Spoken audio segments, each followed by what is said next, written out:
तो देखिए हमारा जो आज का टॉपिक है इस ऑफलाइन का लेक्चर का, तो वो ये है कि सोनार से जितने भी रिलेटेड पॉइंट बनते हैं एग्जाम में, हमें उनको देखना, ठीक है। तो जैसा कि आपके सामने लिखा हुआ है यहाँ पे SONAR यानी कि सोनार, और ऊपर भी मैंने हिंदी में लिखा भी है सोनार, ठीक है। दरअसल में स्टूडेंट मैं आपको बता दूं, इस टॉपिक को पढ़ाने से पहले मैंने इस पर थोड़ा सा रिसर्च भी किया है। ऐसा ही नहीं है कि टॉपिक उठाकर ऐसे ही डाल दिया। इससे पहले इस पर बारीकी बिंदु पर मैंने देखा कि भाई किस एग्जाम के हिसाब से ये ज्यादा इम्पोर्टेंट है। तो बहुत टॉपिक तो ऐसे होते हैं, जैसे आपसे पहले आपने पढ़े होंगे कि कुछ टॉपिक ऐसे हैं कि रेलवे के एग्जाम से इम्पोर्टेंट है ना। कुछ टॉपिक ऐसे होते हैं कि जो स्टेट लेवल के एग्जाम से बहुत इम्पोर्टेंट है, जैसे कि यूपी पुलिस हुआ, UPSI हुआ। कुछ टॉपिक ऐसे हैं SSC के पॉइंट ऑफ व्यू से बहुत ज्यादा इम्पोर्टेंट होते हैं। लेकिन इस टॉपिक को जब मैंने रिसर्च किया बहुत अच्छी तरीके से, तो मैंने पाया सीधा सीधा कि SSC हो या UPSSC हो या UPPSC हो या ND हो या CDS हो या फिर रेलवे रिक्रूटमेंट बोर्ड हो, जो अभी हाल ही में परीक्षा कराएगी NTPC और 10+2 वाले। हर एक एग्जाम में ऐसा कोई एग्जाम ही ना बचा जहां से यहाँ से क्वेश्चन ना पूछा गया, ठीक है। तो चूंकि हमारा साउंड टॉपिक चल भी रहा है, हमारा साइंस में टॉपिक कौन सा चल रहा है?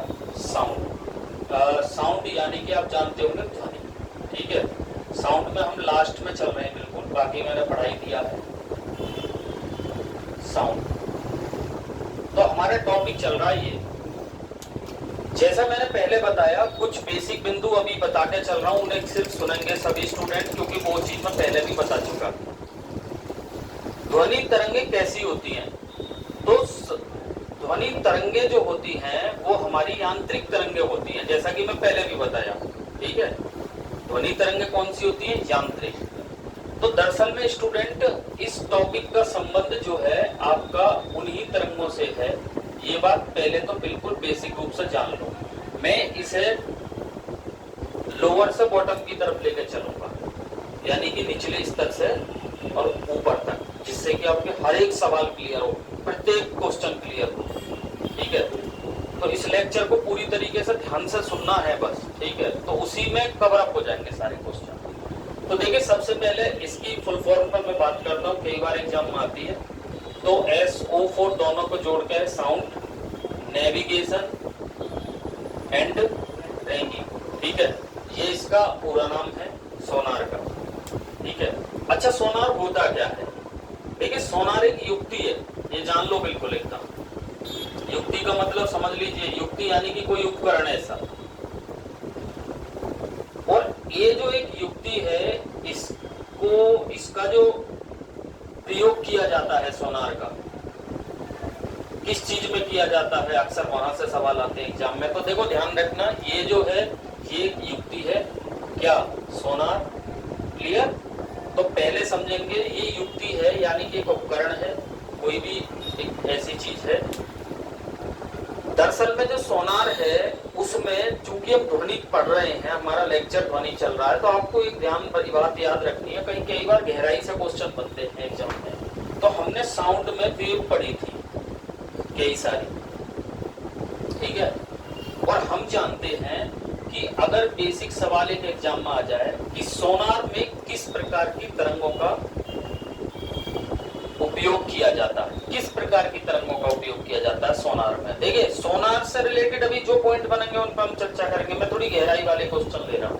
अगर ऐसा पूछ ले कि सोनार में किस प्रकार की तरंगों का प्रयोग किया जाता है, तो आपको सबसे पहले तो याद रखना है कि सोनार में जो उपयोग में लाई जाती हैं तरंगे, वो होती है यांत्रिक तरंगे, यांत्रिक।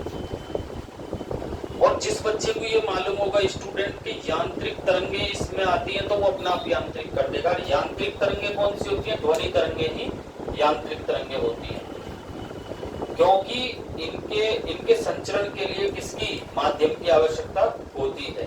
क्लियर? अरे क्लियर है? तो एक सवाल सोनार से बिल्कुल बेसिकली ये बन गया, जो स्टार्टिंग वाला है। अगर पूछ ले कि सोनार में किस प्रकार की तरंगों का उपयोग किया जाता है, तो क्या बताओगे? यांत्रिक तरंग। क्लियर? अब आ जाती है बात आगे कि ये यांत्रिक तरंगे भी कई प्रकार की बताई थी मैंने लास्ट लेक्चर में, आपने देखा यांत्रिक तरंगे भी कई प्रकार की बताई थी। नंबर 1 श्रव्य audible wave, number 2 infrasonic wave अपश्रव्य तरंगे, नंबर 3 अल्ट्रासोनिक वेव पराश्रव्य तरंग। इतना सभी के ध्यान है? जो लास्ट लेक्चर में मैंने बताया तो 3 प्रकार की यांत्रिक तरंगें बताई थी। कौन कौन सी बताई थी? ध्यान से सुनना, ऐसे ही पॉइंट आउट करके बता रहा हूँ। एक तो बताई थी मैंने आपको श्रव्य तरंगें, जिनको इंग्लिश में कहते हैं ऑडिबल वेव। नंबर 2 कौन सी बताई थी? अपश्रव्य तरंगें, जिनको कहते हैं इंफ्रासोनिक वेव्स। नंबर 3 कौन सी बताई थी? पराश्रव्य तरंगें, जिनको कहते हैं अल्ट्रासोनिक वेव्स। क्लियर? अब अगर एग्जाम में ये सवाल आ जाए कि कौन सी यांत्रिक तरंगों का उपयोग सोनार में होता है, ध्यान से सुनना इस तरीके के सवाल, कौन सी यांत्रिक तरंगों का उपयोग सोनार में होता है, तो याद रखना है शुरू वाली 2 का नहीं होता, सिर्फ और सिर्फ पराश्रव्य तरंगे। ध्यान से सुनना, सिर्फ और सिर्फ पराश्रव्य तरंगे ही ऐसी तरंगे हैं, यानी कि मैं इंग्लिश में यहाँ पे लिख रहा हूं अल्ट्रासोनिक वेव्स। क्लियर? मान के चलो आपसे सीधा एग्जाम में क्वेश्चन आ जाए कि सोनार में किस प्रकार की तरंगों का उपयोग किया जाता है, तो आपका आंसर क्या होगा? तीनों में से आपका आंसर होगा अल्ट्रासोनिक वेव्स का उपयोग किया जाता है। बात समझ में आ गई इतने? इससे भी गहराई का क्या सवाल होगा कि अल्ट्रासोनिक तरंगे किस प्रकार की तरंगे होती है, तो जो बच्चा जानेगा वो कर देगा। अल्ट्रासोनिक तरंगे यांत्रिक तरंगे होती हैं। क्लियर? और सोनार जो है, अगर हम देखें पराश्रव्य तरंगे, अगर पराश्रव्य तरंगे अल्ट्रासोनिक वेव्स, तो इनकी जो फ्रीक्वेंसी होती है, जरा ध्यान रखना, बहुत बार एग्जाम में पूछी गई है, वनडे एग्जाम में। अल्ट्रासोनिक वेव की जो फ्रीक्वेंसी होती है वो होती है 20 kHz से अधिक, यानी कि इससे ज्यादा। ये जान लो। इसमें 2 स्टेप्स आप लोगों को याद रखने हैं। 2 कितने? 2 लिखाऊंगा सब कुछ बाद में, पहले लेक्चर को सुन लें बस ध्यान से। ठीक है? इधर देखें, अगर एग्जाम में आपसे पूछ ले कि अल्ट्रासोनिक वेव्स जो होती हैं, जिनको हिंदी में कहते हैं पराश्रव्य तरंगे, वो उनकी फ्रीक्वेंसी कितनी होती है, उनका रेंज कितना होता है, तो 20 kHz से ज्यादा, यानी कि हम इसको इस लैंग्वेज में भी लिख सकते हैं 20,000 हर्ट्ज HZ। क्लियर? तो मेरा कहने का मतलब ये है कि पराश्रव्य तरंगे जो है उनका इस्तेमाल जो है इसमें होता है सोनार में। बट सोनार का काम करती है, देखो सुनिए, समुद्र में या झील में, ये अक्सर सवाल एग्जाम में आता है, ध्यान से सुनना। और हर एग्जाम में ऐसा सवाल पूछा भी है, चाहे एसएससी हो चाहे कोई भी एग्जाम हो। वैसे अक्सर एसएससी ने तो बहुत ही ज्यादा पूछा है इसे। ठीक है? समुद्र में डूबी किसी वस्तु का पता लगाने के लिए किस यंत्र का उपयोग किया जाता है, किस यंत्र का प्रयोग किया जाता है, आपसे एग्जाम में ये पूछेगा। तो आपको सीधा सीधा जवाब देना है कि समुद्र में डूबी किसी भी वस्तु का, कोई भी ऑब्जेक्ट है, ये ध्यान रखना, कोई भी ऑब्जेक्ट है, उसका पता लगाने के लिए किस यंत्र का प्रयोग किया जाता है? सोनार। ये रहा, ये तो वो सवाल है जो बिल्कुल बेसिक है, जो पूछा जाएगा। ठीक है? दूसरा ये याद रखना है कि सोनार में किस प्रकार की तरंग जो वेव्स हैं उनका उपयोग किया जाता है, तो आपको याद रखना है अल्ट्रासोनिक वेव्स, यानी कि पराश्रव्य तरंगे। पराश्रव्य तरंगों की रेंज आपको याद रखनी है 20 kHz, या कह सकते हैं 20,000 हर्ट्ज। अच्छा, होता क्या है सोनार में, जरा ध्यान से सुनेंगे। ये जो उपकरण होता है, ठीक है, ये उपकरण पराश्रव्य तरंग उत्पन्न करता है। कौन सा? सोनार। क्लियर? ध्यान से सुनना, ये जो उपकरण है सोनार, ये पराश्रव्य तरंगे उत्पन्न करता है। फॉर एग्जाम्पल प्रैक्टिकली समझना, मान के चलिए इस तरीके से कोई पानी है,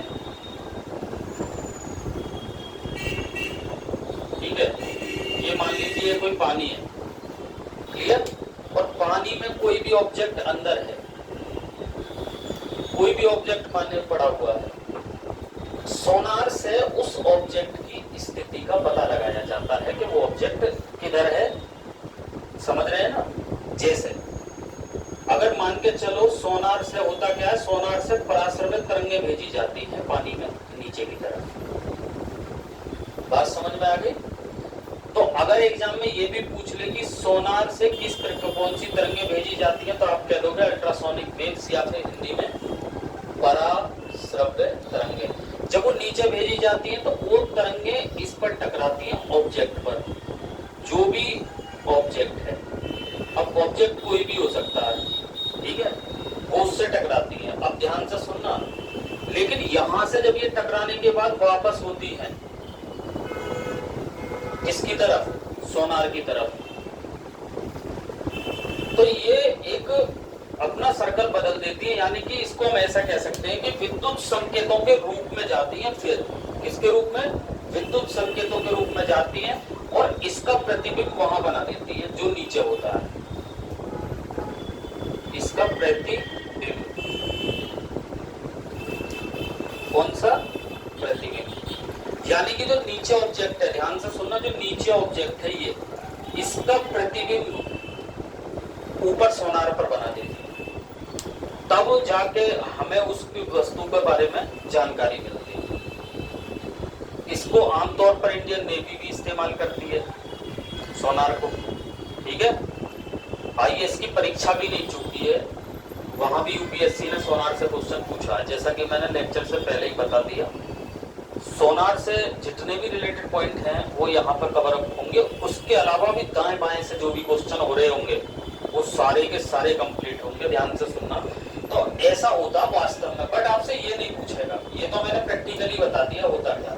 सोनार से पराश्रव्य तरंगे को नीचे भेजा जाता है, वो तरंगे फिर ऑब्जेक्ट से टकराती है पानी में, और टकराने के बाद ऊपर विद्युत संकेतों के रूप में वापस आती है, और फिर उसका प्रतिबिंब बना देती है। तब जाकर मालूम पड़ पाता है कि नीचे जो ऑब्जेक्ट है, जो कोई वस्तु है, वो ऐसी है, ठीक है।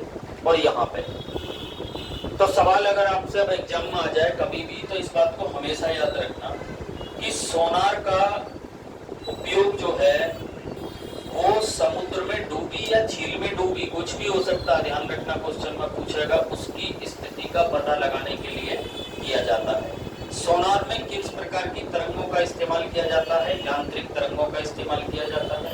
और यांत्रिक तरंगों में भी अगर पूछे किस प्रकार की तरंगें का, तो याद रखना पराश्रव्य तरंगें, या फिर इंग्लिश में कहते हैं इसे अल्ट्रासोनिक वेव्स। फ्रीक्वेंसी कई बार याद रखनी है, रेलवे वगैरह ऐसा सवाल कई बार पूछ लेता है, तो इसको याद रखना, ठीक है। अच्छा, इसके अलावा पराश्रव्य तरंगों के और क्या क्या उपयोग है हमारे दैनिक जीवन में? बहुत ही शानदार सवाल हैं सारे के सारे, ध्यान से सुनना। इसके अलावा यानी कि सोनार से, जब देखिए थोड़ा सा ध्यान देना सभी स्टूडेंट, जब हम इसे पढ़ ही रहे हैं किसको? अल्ट्रासोनिक वेव्स को, तो क्यों ना हम इसे इस तरीके से पढ़ लें कि इससे जितने भी सवाल एग्जाम में आते हैं आज के बाद, इस लेक्चर के बाद, हमसे गलती ना हो, ठीक है। तो इसके अलावा इसके क्या उपयोग है दैनिक जीवन में? कोई भी स्टूडेंट बताओ इसके अलावा क्या? हाँ, देखिए जैसे कि इन्होंने बताया, थोड़ा सा ध्यान देंगे, बहुत सारे उपयोग हैं दैनिक जीवन में, ठीक है। जैसे कि सबसे पहले आप लिखना चाहें तो लिखें, गुर्दे की पथरी को तोड़ने में, यानी कि गुर्दे की पथरी को तोड़ने में,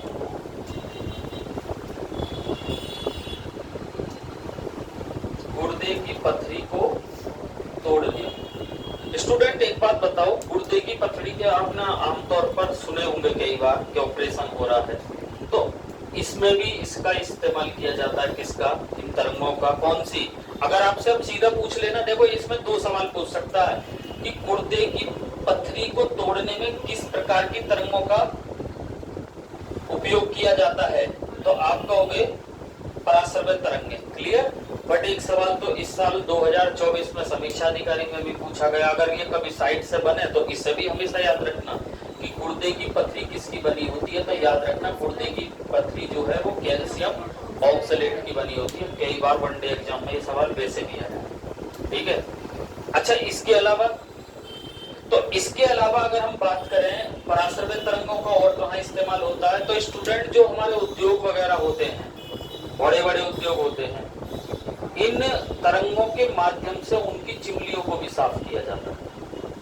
तो अगर एग्जाम में आपसे पूछ ले कि जो उद्योग हैं उनकी चिमनियों को साफ करने के लिए किन प्रकार की तरंगों का जो है इस्तेमाल किया जाता है, ठीक है, तो आपका आंसर क्या होगा? पराश्रवित तरंग। क्लियर? अच्छा जी, इसके अलावा कहाँ होता है और भी इस्तेमाल इन तरंगों का, तो ध्यान से सुनिए। आपने वो देखे होंगे जो प्रशिक्षित कुत्ते होते हैं, प्रशिक्षित कुत्ते, अरे जो सिखाए हुए कुत्ते होते हैं, डॉगी, आपने देखा होगा कि जैसा कहते हैं ऐसा करते हैं बहुत से। अगर कभी एग्जाम में पूछे कि प्रशिक्षित कुत्ते जो होते हैं उन्हें किस प्रकार की जो तरंगे हैं जो उनके ट्रेनिंग सेंटर में या ट्रेनिंग के दौरान इस्तेमाल की जाती हैं, तो याद रखना पराश्रवित तरंगे, ये आपको बिल्कुल क्लियर याद रखना। पहले ध्यान से सुन लेना है, मैं लिखाऊंगा बाद में, ठीक है। अच्छा, इसके अलावा क्या चीज है जो और भी ये इस्तेमाल में आती है पराश्रवित तरंगे, तो देखिए ध्यान से सुनना कि आपने एक नाम सुना होगा ईसीजी, हालांकि मेडिकल क्षेत्र से संबंधित है। कई बार तो एग्जाम में ये सीधा भी आया है,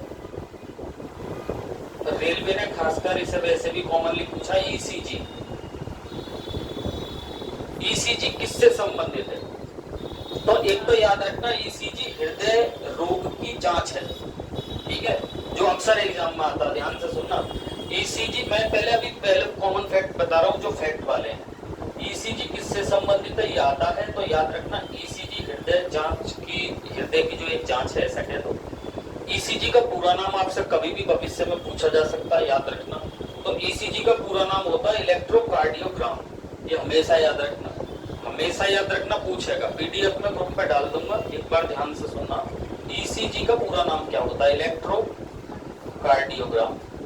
अगर कभी एग्जाम में पूछे कि इलेक्ट्रोकार्डियोग्राम का संबंध किससे है, तो आप क्या कहोगे? इलेक्ट्रोकार्डियोग्राम का संबंध हृदय से, ठीक है। तो इलेक्ट्रोकार्डियोग्राम जो होता है इसमें पराश्रवित तरंगों का इस्तेमाल किया जाता है, ये जान लो।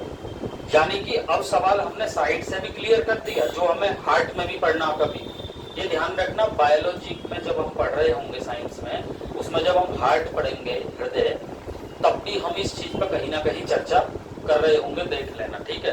तो फिर भी यहाँ पे मैं एक बात बता दूं, याद रखना कि ईसीजी का जो संबंध है वो हृदय की जांच से है। और ईसीजी में पूछ ले अगर इस तरीके से कि किन तरंगों का, किन ध्वनि तरंगों का इस्तेमाल किया जाता है, तो मुझे बताइए ईसीजी में किन ध्वनि तरंगों का इस्तेमाल किया जाता है? तो ईसीजी में अल्ट्रासोनिक वेव्स यानी कि पराश्रवित तरंगों का प्रयोग किया जाता है। क्लियर इतना? और साथ के साथ ईसीजी का पूरा नाम भी आपको याद रखना। अच्छा, इसके अलावा कहाँ इस्तेमाल होता है? गुर्दे की पथरी की बात हो गई। आपने एक नाम सुना होगा गठियावाय। गठियावाय के जो रोग होते हैं उसके निवारण में भी पराश्रवित तरंगों का इस्तेमाल किया जाता है, ये जान लो एकदम क्लियर। यानी कि एक ही स्टेप्स में सारी चीजें याद रखना, ध्यान से सुनना सभी। गठियावाय जो होती है, आपसे पूछेगा गठियावाय के उपचार में किस प्रकार की तरंगों का इस्तेमाल किया जाता है, तो आप कहेंगे अल्ट्रासोनिक वेव्स या फिर पराश्रवित तरंगे। क्लियर? अच्छा, इसके अलावा और किसमें किया जाता है? ठीक है, तो इसके अलावा अगर मैं बात करूं तो एग्रीकल्चर में भी इसका कहीं ना कहीं इस्तेमाल किया जाता है। तो उसमें सिर्फ एक पॉइंट याद रखना है कि कृषि में कीड़ों को मारने के लिए, कृषि में कीड़ों को मारने के लिए भी इसका इस्तेमाल किया जाता है। किसका? पराश्रवित तरंगे, या फिर इंग्लिश में कह सकते हैं अल्ट्रासोनिक वेव्स। क्लियर है सभी के? अरे क्लियर? अब देखिए, थोड़ा ध्यान से सुनना, कुछ सवाल ऐसे हैं जो सीधे तौर पर पूछे गए। कौन से ऐसे जीव हैं जो पराश्रवित तरंग उत्पन्न करते हैं या पराश्रवित ध्वनि उत्पन्न करते हैं, इसे भी बात है, ठीक है। तो इस बात को हमेशा याद रखना, चूंकि बहुत बार आया है। एक तो आपको याद रखना चमगादड़, चमगादड़, चमगादड़ आपसे पूछेगा। चमगादड़ जो है जिसको इंग्लिश में कहते हैं बैट, और इसका वैज्ञानिक नाम होता है राहिनोलोफस। मैं आपको बता दूं, राहिनोलोफस। ठीक है, ये जो चमगादड़ होती है आपसे पूछेगा चमगादड़ जो है वो कौन सी तरंगे उत्पन्न करती है, ये सवाल अक्सर आता है। ठीक है, तो याद रखना जो चमगादड़ है वो पराश्रव्य तरंगे उत्पन्न करती है, यानी कि ये वाली अल्ट्रासोनिक वेव्स। अच्छा, इसका इस्तेमाल ये क्यों कैसे करती है? आपने कई बार देखा होगा अपने वहां पर गांव में या शहर में, कई बार शाम के समय या रात के समय ये तरंगे उत्पन्न करती है पराश्रव्य, और वो आगे की तरफ जाती है। वो तरंगे सामने ऑब्जेक्ट पर टकराती है, जो भी इनके सामने ऑब्जेक्ट आता है, भाई सीधी सी बात है, तरंगे जा रही हैं सामने की तरफ तो ऑब्जेक्ट पर टकराएंगी, यानी कि सेम कंडीशन। ये वाली बात समझ रहे हैं? ऑब्जेक्ट पर टकराने के बाद क्या होगा, वो तरंगे वापस उसके कानों में आती है, किसके? चमगादड़। क्लियर? और चमगादड़ उससे जो सामने वाला ऑब्जेक्ट है उसकी स्थिति का पता लगा पाती है। समझ रहे हैं? तो ये सब चीज तो केवल प्रैक्टिकली जानना है, बट एग्जाम में जो आएगा वो इतना आएगा कि चमगादड़ कौन सी तरंगे उत्पन्न करती है, जो एग्जाम में आएगा। चमगादड़ कौन सी तरंगे उत्पन्न करती है? चमगादड़ पराश्रव्य तरंगे उत्पन्न करती है, या फिर कह दो अल्ट्रासोनिक वेव्स तरंगे उत्पन्न करती है, वो वेव्स उत्पन्न करती है। कौन? चमगादड़। अच्छा, चमगादड़ के अलावा, ठीक है, तो अगर एग्जाम में आए तो याद रखना चमगादड़ के अलावा एक है डॉल्फिन, जो एग्जाम में आपसे पूछेगा। डॉल्फिन, इस तरीके से डॉल्फिन। ठीक है, चमगादड़ के अलावा डॉल्फिन भी अपना जो शिकार करती है वो किसके माध्यम से करती है? पराश्रव्य तरंगों के माध्यम से ही करती है, बिल्कुल जान लो। क्लियर? तो चमगादड़ हुए या डॉल्फिन हुए, अगर एग्जाम में आते हैं आपसे कि कौन से ऐसे जीव हैं जो पराश्रव्य तरंगे या पराश्रव्य ध्वनि उत्पन्न करते हैं, तो आपका आंसर होगा चमगादड़ और डॉल्फिन। बट अगर आपसे पूछे कि कौन सा जीव ऐसा है जो पराश्रव्य तरंगों को या पराश्रव्य ध्वनि को सुन सकता है, तो याद रखना कुत्ता। इसीलिए कई बार एग्जाम में ये सवाल आया भी है कि पराश्रव्य ध्वनि को कौन सा जीव सुन सकता है? कुत्ता।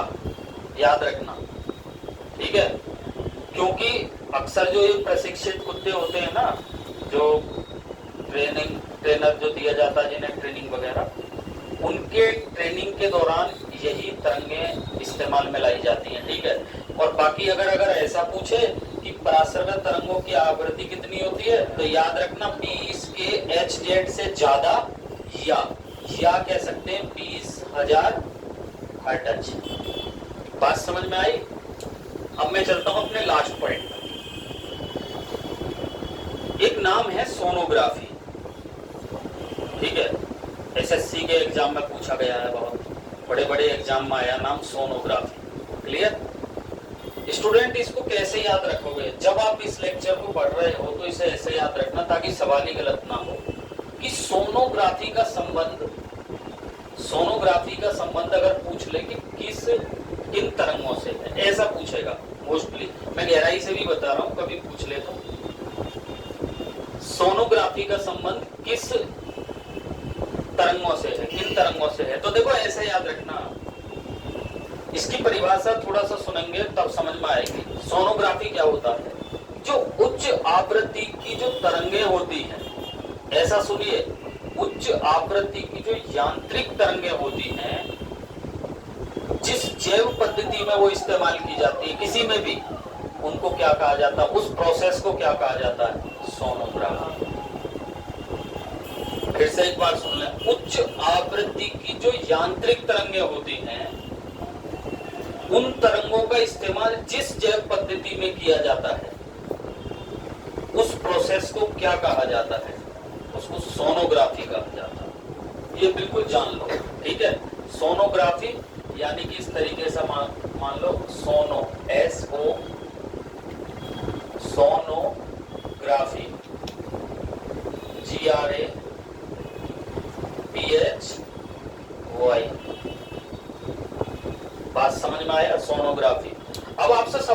आएगा, बहुत से सोच रहे होंगे जी सवाल क्या आएगा। सवाल ये आएगा सोनोग्राफी का संबंध किन तरंगों से है। ध्यान से सुनिए, क्योंकि अभी हमारी आगामी जो परीक्षा है, मैं 3 परीक्षाओं को टारगेट कर रहा हूं, मैं पहले से बता रहा हूं। दिल्ली पुलिस आगामी जो होगी, रेलवे और एसएससी जीडी, बाकी ये सभी परीक्षाओं के लिए महत्वपूर्ण लेक्चर है, ये है ही क्लियर, कॉमन लेक्चर है, ठीक है। तो अगर एग्जाम में आया कि सोनोग्राफी का संबंध किन तरंगों से है, तो आपका आंसर सीधा सीधा होना चाहिए कि सोनोग्राफी का संबंध पराश्रवित तरंगों से है। क्यों पराश्रवित से है? अच्छा एक बात सोचिए, देखिए उसने कहा है उच्च आवृत्ति की तरंगें, और उच्च आवृत्ति की तरंगें सिर्फ कौन सी हैं? पराश्रवित तरंगें ये जिनकी आवृत्ति 20,000 हर्ट्ज से ज्यादा है। क्योंकि ध्यान से सुनिए, जो श्रव्य तरंगें होती है उनकी आवृत्ति आप जानते ही हैं 20,000 हर्ट्ज तक होती है, 20 से 20,000 हर्ट्ज।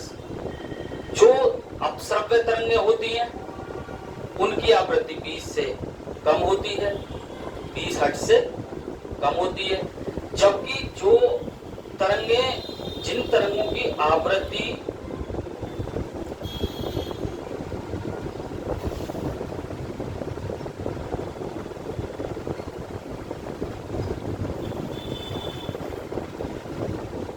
जिन तरंगों की आवृत्ति 20,000 हर्ट्ज से ज्यादा होती है, तो मुझे बताइए उच्च आवृत्ति की तरंगें किसको कहा जाएगा? खुद बताओ, पूरा सेंस लगा के पढ़ो। देखो, जिन तरंगों की आवृत्ति सबसे ज्यादा होती है, और सबसे ज्यादा अगर आवृत्ति है तो किसकी है? अल्ट्रासोनिक वेव्स की। तो जिन तरंगों की आवृत्ति सबसे ज्यादा होती है, उन तरंगों को जिस जैव पद्धति में इस्तेमाल किया जाता है उसको क्या कहा जाता है? सोनोग्राफी। जैसे उदाहरण के लिए एक लास्ट एग्जांपल लें, क्योंकि क्लास का लास्ट पॉइंट है फिर ये। आपने देखा होगा कि बच्चा जो भ्रूण पेट में होता है, बच्चा, उसके जो विकार हैं, कैसा उसकी प्रोसेस चल रही है, क्या वो ठीक है या नहीं है। अल्ट्रासाउंड नाम सुना होगा आपने, यहाँ से वहां तक कई डॉक्टरों के लिखे रहते हैं। अल्ट्रासाउंड में किन तरंगों का इस्तेमाल किया जाता है? अल्ट्रासाउंड में पराश्रवित तरंगों का इस्तेमाल किया जाता है या फिर अल्ट्रासोनिक वेव्स का इस्तेमाल किया जाता है। क्यों? क्योंकि वही तरंगें होती हैं जो उसको, मतलब एक उसका जो चित्र है उसे एक तरीके से खींच लेती है। कई बार आपसे सीधा भी पूछेगा अल्ट्रासाउंड में किस प्रकार की तरंग का प्रयोग किया जाता है, तो अल्ट्रासाउंड में भी पराश्रवित तरंगों का प्रयोग किया जाता है, और इस पूरे प्रोसेस को क्या कहा जाता है? अल्ट्रासोनोग्राफी। और वही बोल देंगे, सीधी सी बात है। क्लियर है ना सभी के? तो इस बात को अच्छी तरीके से याद रखना कि जितने भी क्वेश्चन बन सकते हैं, मैक्सिमम जितने भी बन सकते हैं, सोनार प्लस अल्ट्रासोनिक वेव्स से, वो मैंने सारे के सारे बताने का आपको इसमें प्रयास किया है, जो मैक्सिमम आप क्लियर कर पाओ। तब आप क्लियर बता सकते हो कि गुर्दे की पथरी को तोड़ने में भी, अल्ट्रासाउंड में भी, जो उद्योग है उनकी चिमलियों को साफ करने में भी। क्लियर? इसके अलावा ईसीजी में भी, भाई चिकित्सा विज्ञान में भी, वहां भी ईसीजी में भी। इसके अलावा जी, इसके अलावा भी है, इसके अलावा जो समुद्र में डूबी वस्तु का पता लगाने के लिए उस उपकरण में भी, जिसका नाम है सोनार, जिसे हम पढ़ ही रहे हैं। इसके अलावा अगर आप देखें, जो प्रशिक्षित कुत्ते होते हैं उनके लिए भी इसे इस्तेमाल किया जाता है, पराश्रवित तरंगों का। क्लियर? तो बस इतना याद रखना है, गुर्दे की पथरी को तोड़ने में। क्लियर? तो पराश्रवित तरंगे जो होती हैं उनके बहुत सारे इस्तेमाल याद रखेंगे। और लास्ट में ये बता के चल रहा हूँ, जो एग्जाम में जो आपको याद ही रखने हैं 3 स्टेप्स। पराश्रवित तरंगे जो होती हैं उच्च आवृत्ति की एक यांत्रिक तरंगे होती हैं, ऐसा याद रखना। उच्च आवृत्ति कितनी है जी, कभी पूछे तो याद रखना, सामने बिल्कुल लिख रखा है, ये बिल्कुल एकदम याद होना चाहिए, 20 kHz या 20,000 हर्ट्ज। ठीक है? और दूसरा यांत्रिक तरंगे होती है, ये जरूर याद रखना, कभी जाके वो विद्युत चुंबकीय तरंगे कर दो, क्योंकि कई बार बताया है कि प्रकाश तरंगे ही विद्युत चुंबकीय तरंगे होती हैं और ध्वनि तरंगे सिर्फ यांत्रिक तरंगे होती हैं। ठीक है दोस्तों, वीडियो का लेक्चर कैसा लगा वीडियो को कमेंट बॉक्स में जरूर बताएं। वीडियो को लाइक और शेयर करना ना भूलें। धन्यवाद।